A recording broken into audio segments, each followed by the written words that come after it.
ዛሬ የማን ጾም ነው? አቤት የነነዌ ጾም ነው። የነነዌ ጾም ስንት ቀን ናት?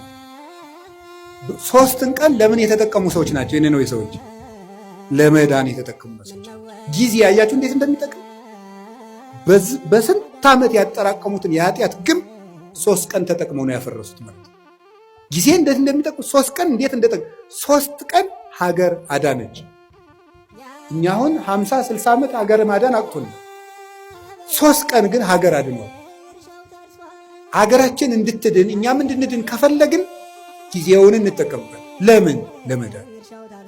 የመዳን ቀን ዛሬ ነው፣ ከዛሬም አሁን ነው አላለ።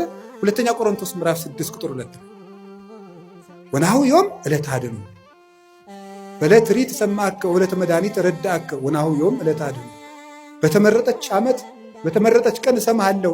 የመዳን ቀን ዛሬ ናት፣ ከዛሬም ደግሞ አሁን ነው። ሰይጣን እንዳንድን ድነት ማለት ምን ማለት ነው? በኦርቶዶክሳዊ አስተምሮ መዳን ማለት ከቅጣት ማምለጥ ማለት አይደለም። ምን ማለት ምን ይመስላችኋል? መዳን ማለት ከእግዚአብሔር ጋር መዋሃድ ቲኦሲስ ማለት ነው በግሪክ። ከእግዚአብሔር ጋር መዋሃድ ሱታፌ አምላክ ከእግዚአብሔር ጋር መኖር ነው መዳን ማለት። ድነት ማለት ይሄ ነው። አሁን አንዳንድ ሰዎች እኔ ድኜ ጨርሻለሁ ይላል። እንዴ ከእግዚአብሔር ጋር መኖር የሚያበቃ ነገር ነው? መዳን ማለት ከእግዚአብሔር ጋር መኖር። ከእግዚአብሔር ጋር መኖር ደግሞ ሁልጊዜ የሚቀጥል ነገር ነው። እግዚአብሔርን የሆነ እንደ ዕቃ የሆነ ተቀብለ ነው በቃ ምን እንለዋለን? ሁልጊዜ አብረ ነው ምን ኖረው። ከእግዚአብሔር ጋር መኖርን ጧትም ማታም ጧትም ማታም ጧትም ማታም ለመዳን መጠቀም አለብን። ሰይጣን ምን እንደሚያደርግ ልንገራችሁ።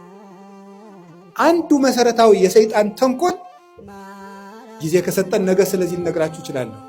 አንዱ የሰይጣን መሰረታዊ ተንኮል እንድንዘገይ ማድረግ ነው። እንድንዘገይ ለምሳሌ ከመታረቅ እንድንዘገይ ያደርገን።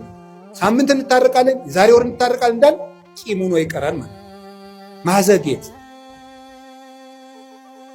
ቁርባን እናቀዳለን፣ እንድንዘገይ ነው የሚያደርገው። ይኸውላችሁ የማቴዎስ ወንጌል ምዕራፍ 25 ላይ እንደተጻፈው መንግሥተ ሰማያት 10 ደናግል ትመስላለች ተባለ። ከዛ 5ቱ ጠባበኞች ናቸው፣ 5ቱ ሰነፎች ናቸው። 5ቱ ዘይት ይዘዋል፣ እነዚያ ዘይት አላዙ፣ ተኙ። ሙሽራው መንፈቀ ሌሊት መጣ።